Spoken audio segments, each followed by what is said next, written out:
찬송가 357장으로 찬송하겠습니다. 357장 찬송입니다.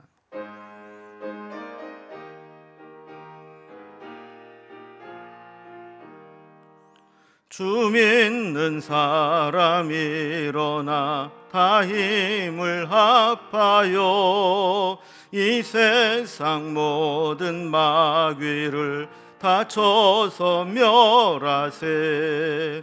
저 앞에 오는 적군을 다 싸워 이겨라. 주 예수 믿는 힘으로 온 세상 이기네. 믿음이 이기네. 믿음이 이기네. 주 예수를 믿음이 온 세상 이기네. 온 인류 마귀 괴율로 큰 죄에 빠지니 진리로 띠를 띠고서 늘 기도 드리세. 참 믿고 의지하면서 겁 없이 나갈 때 주 예수 믿는 힘으로 온 세상 이기네. 믿음이 이기네. 믿음이 이기네. 주 예수를 믿음이 온 세상 이기네. 끝까지 이긴 자에게 흰 옷을 입히고 또 영생복을 주시니 참 기쁜 일일세. 이 어두운 세상 지나서 저 천성 가도록 주 예수 믿는 힘으로 온 세상 이기네. 믿음이 이기네. 믿음이 이기네. 주 예수를 믿음이 온 세상 이기네. 아멘. 오늘 함께 나눌 하나님 말씀은 구약성경 사무엘상 5장 1절에서 12절까지 말씀입니다. 사무엘상 5장 1절에서 12절까지 구약성경 414면에 있습니다. 이 말씀을 제가 봉독하겠습니다. 블레셋 사람들이 하나님의 궤를 빼앗아 가지고 에벤에셀에서부터 아스돗에 이르니라. 블레셋 사람들이 하나님의 궤를 가지고 다곤 신전에 들어가서 다곤 곁에 두었더니 아스돗 사람들이 이튿날 일찍이 일어나 본즉 다곤이 여호와의 궤 앞에서 엎드려져 그 얼굴이 땅에 닿았는지라.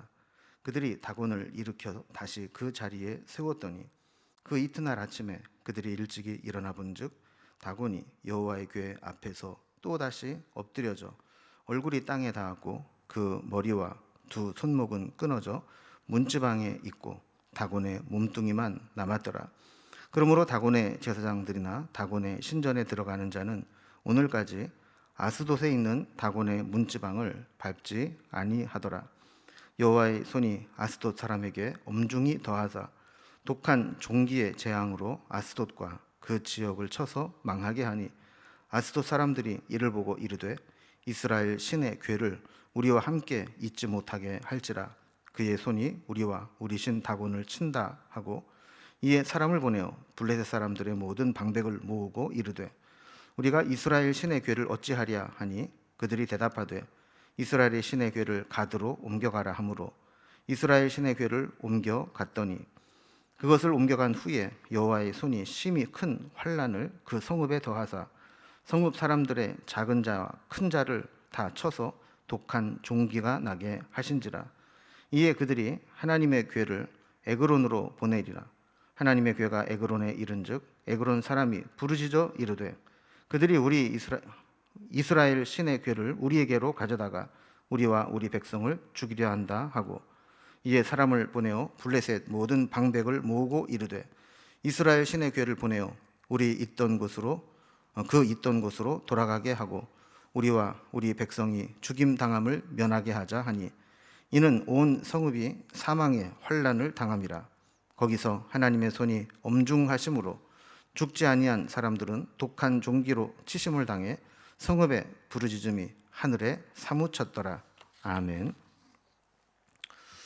하나님의 은혜가 떠나면 우리는 하는 것마다 어려움을 당하게 됩니다.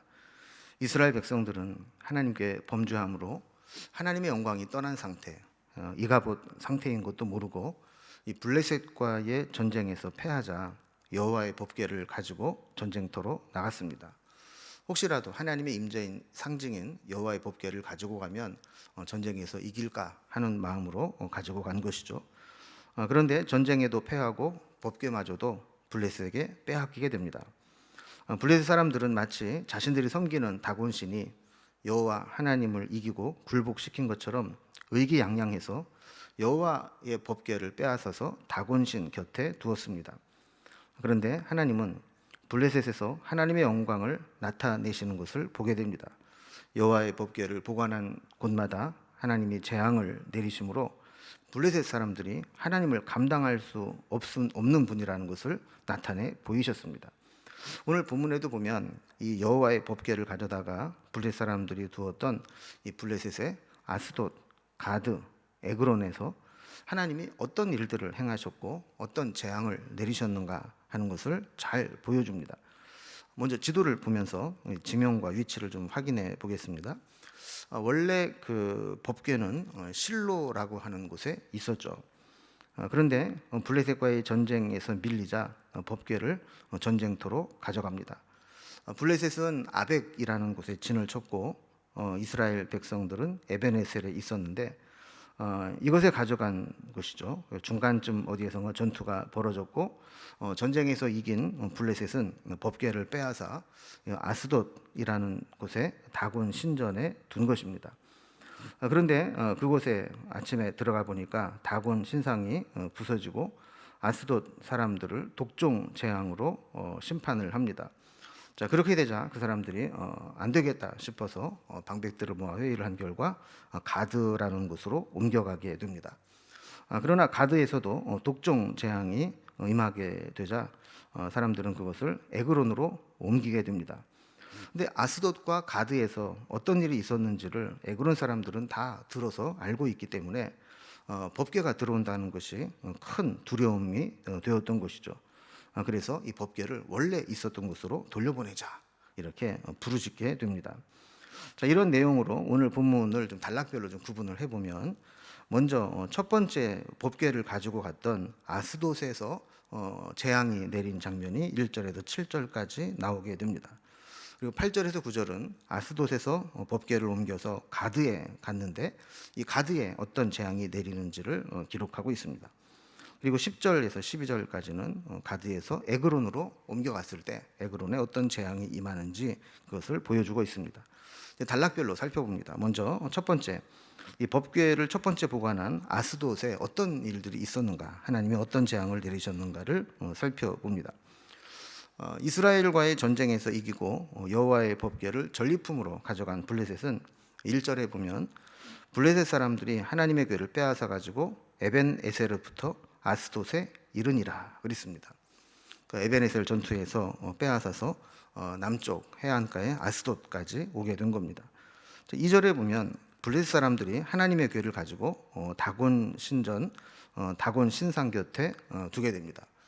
이 다곤 신은 풍요와 다산의 신입니다. 그래서 가나안을 관장하는 그런 바알 중에 하나였는데 사사기 16장에 보면 사사 삼손이 마지막에 그 블레셋에 붙잡혀서 비참한 최후를 맞이하면서 신전을 무너뜨리고 거기는 사람들을 죽게 한 곳이 있는데 그곳이 바로 다곤 신전입니다.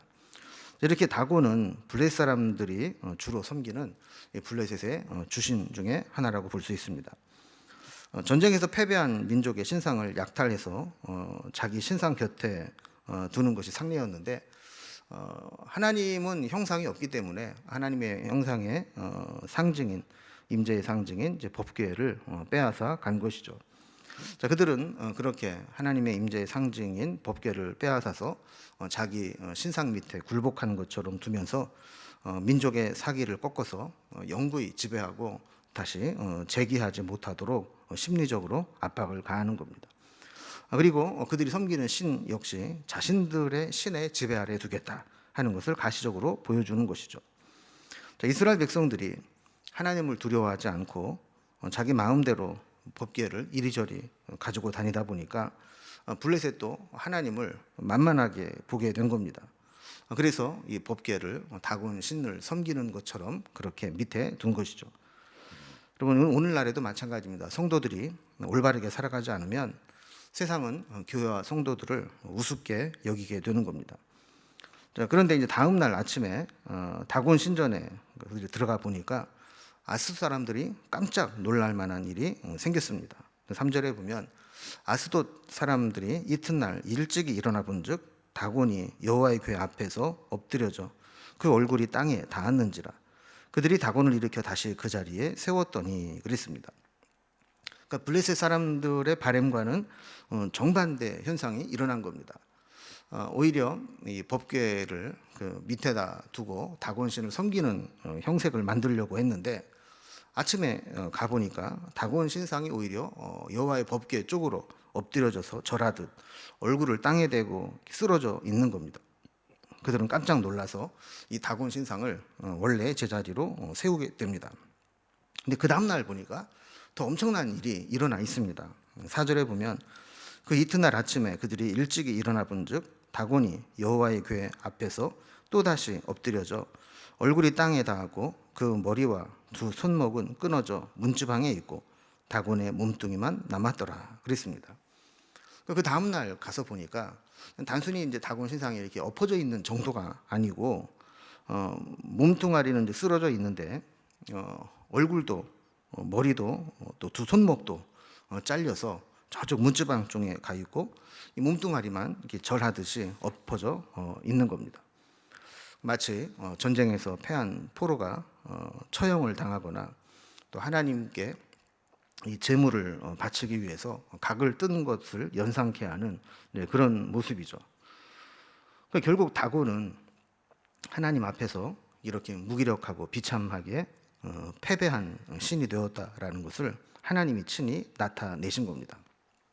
그러니까 블레셋은 자신들이 전쟁에서 승리했고 이스라엘의 신인 여호와 하나님도 자신들의 신의 포로로 붙잡았다 이렇게 생각을 했지만 실상은 하나님께서 적진 가장 깊숙한 중심에 들어가셔서 홀로 싸우시고 블레셋과 그들의 신 다곤을 심판하고 계셨던 겁니다. 자, 이러한 현상은 블레셋에게 매우 충격적이고 불길한 징조로 여겨졌습니다. 그래서 5절에 보면 그러므로 다곤의 제사장들이나 다곤 신전에 들어가는 자는 오늘까지 아스돗에 있는 다곤의 문지방을 밟지 아니하더라 그랬습니다. 자, 이 사건이 이제 계기가 되어서 그 아스돗 신전에 들어가는 자들은 다곤의 문지방을 밟지 않는 그 문지방 밟는 것은 철저한 금기시 되었던 것이죠. 뿐만 아니라 6절에 보면 법궤를 모셔둔 아스돗 성읍에도 하나님의 그 심판의 손길이 뻗쳐서 독한 종기 재앙이 임해서 그 아스돗 지역을 초토화시켜 버리고 맙니다. 그들은 여호와의 궤를 감당할 능력도 없었던 것이죠.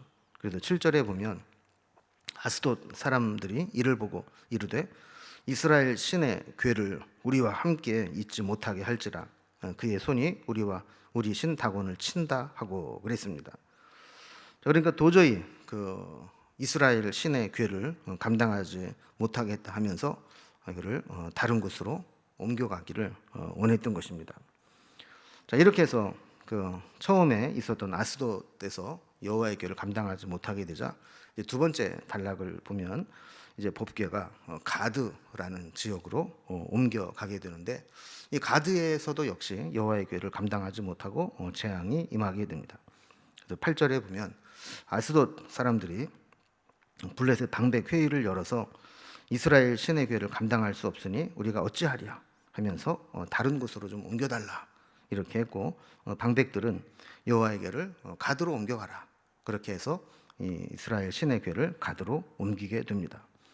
자, 그런데 9절에 이어서 보면 가드로 옮겨갔는데 거기에서도 아스돗에 있었던 것보다 더 심한 독한 종기가 나서 그들을 괴롭히게 된 겁니다.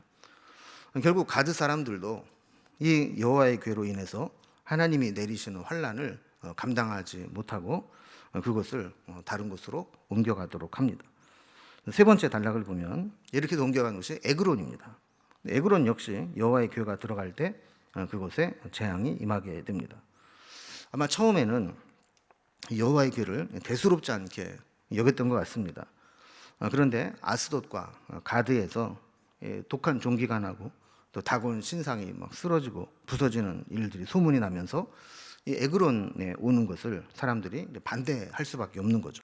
10절에 보면 에그론 사람이 부르짖어 이르되 그들이 이스라엘 신의 궤를 우리에게로 가져다가 우리와 우리 백성을 죽이려 한다 그랬습니다. 결국은 이 여호와의 궤를 우리 에그론에 가져온다는 것은 우리 에그론 사람을 다 죽으라는 것과 똑같은 거 아니냐 이러면서 이제 반발을 하고 난리가 난 거죠. 11절에 보면 에그론 사람들도 방백 회의를 소집합니다. 그래서 이스라엘 신의 궤를 보내어 그 있던 곳으로 돌아가게 하고 우리와 우리 백성이 죽임당함을 면하게 하자 그랬습니다. 자, 그러니까 우리가 살 길은 괜히 이스라엘 신의 궤를 가지고 와서 가는 곳마다 독한 종기가 나고 재앙을 당하는 그것이 아니라 그것이 원래 있었던 이스라엘로 돌려보내는 것이 우리가 살 길이다 이렇게 이야기를 하는 거죠. 이렇게 온 성읍에 사망의 환란이 임하고 또 12절 말씀과 같이 죽지 않고 살아남은 자들은 또 독한 종기로 하늘에 사무치도록 부르짖게 되는 그런 형상이 되고 맙니다. 자, 블레셋 사람들은 이렇게 여호와의 궤가 가는 곳마다 재앙이 임하게 되자 그 원인이 바로 법궤 때문이라는 것을 알았습니다. 그러나 그들은 하나님을 인정하려고 하지 않았고 해결 방법도 하나님께 묻지 않고 자기 생각대로 자기 방식대로 해결하려고 합니다. 그저 여호와의 법궤를 자기 동네에서 자기 성읍에서만 나가면 된다는 이기적이고 임기응변적인 해결 방법을 택하려고 했던 거죠. 또 보면 그들이 믿는 다곤 신에게 도움을 요청하지도 않습니다. 그러니까 그들 마음속에 어느덧 이 다곤이라고 하는 신이 무능하고 자기들을 도울 수 있는 신이라는 믿음이 깨져버리게 된 거죠. 여러분, 우리가 이제 환난을 당해 보면 어디에 도움을 요청해야 되는지를 깨닫게 됩니다. 오늘 본문에도 보면 여호와께서 엄중하셨다라는 표현이 반복해서 나오는 것을 보게 됩니다. 하나님의 심판은 엄중합니다. 자비 하나님이기 때문에 심판을 보류하고 미루시기 때문이지 심판이 임하게 되면 하나님의 그 엄중함이 드러나게 되는 거죠. 또한 이 엄중한 심판은 결국 하나님의 영광을 나타내는 계기가 됩니다. 이 엄중한 하나님의 심판 앞에 저들의 신인 다곤도 또 그들을 안전하게 보호하려고 했던 도시들도 온전하지 못했고 하나님의 재앙을 피해갈 수 없었던 겁니다. 오늘 말씀을 보면 이스라엘 백성들도 여호와의 법궤를 우습게 알았고 그저 자신들의 전쟁에 승리하게 하는 도구처럼 그렇게 여겼던 겁니다. 하나님도 필요하면 우리가 이용할 수 있고 또 우리가 법궤를 가지고 가면 하나님이 이기게 하실 것이다. 이런 미신적인 생각을 가지고 있었고 또 전쟁에서 이겼던 블레셋 사람들은 교만하게 마치 자신들이 하나님을 이긴 것처럼 그렇게 전리품으로 여호와의 법궤를 가지고 갔는데 결국 그것으로 인해서 그들은 가는 곳마다 하나님의 진노를 받게 된 것이죠. 자, 우리도 늘 하나님 앞에 또 두렵고 떨리는 마음으로 하나님을 섬기고 법궤라고 하는 물건 자체가 중요한 것이 아니라 우리가 하나님을 어떻게 섬기는가, 우리의 신앙이 더 중요하다라는 사실을 분별하면서 오늘도 우리의 믿음을 점검하고 우리 하나님 앞에서 올바른 믿음으로 살아갈 수 있기를 주님의 이름으로 기원합니다. 기도하겠습니다. 하나님 아버지, 하나님께서 우리에게 때로 심판을 유보하시고 자비와 사랑을 베푸실 때 우리는 그 하나님의 사랑을 경히 여길 때가 많이 있습니다. 그러나 때가 되어 하나님이 심판하시게 되면 그 심판은 엄중하게 임하는 것을 보게 됩니다. 이스라엘 백성들은 하나님을 마치 자신들의 유불리를 따라서 자기네들이 필요할 때마다 하나님을 이용할 수 있다고 생각했던 우를 범했습니다. 우리도 하나님을 내 성공이나 나의 목적을 위해서 이용하려고 하는 그런 마음이 생기지 않도록 인도하여 주시고 하나님을 나의 구주로 섬기며 주인 되신 하나님의 뜻을 따라 살아가는 신앙인이 되게 하여 주옵소서. 행여라도 우리가 무엇인가 했다고 해서 블레 사람들처럼 교만해지지 않게 하시고 늘 하나님 앞에 두려운 마음으로 살아가는 우리의 삶이 되게 하여 주옵소서. 오늘도 오직 하나님만 바라보며 하나님만 의지하며 믿음으로 살아가는 귀하고 복된 날 되게 하여 주옵소서.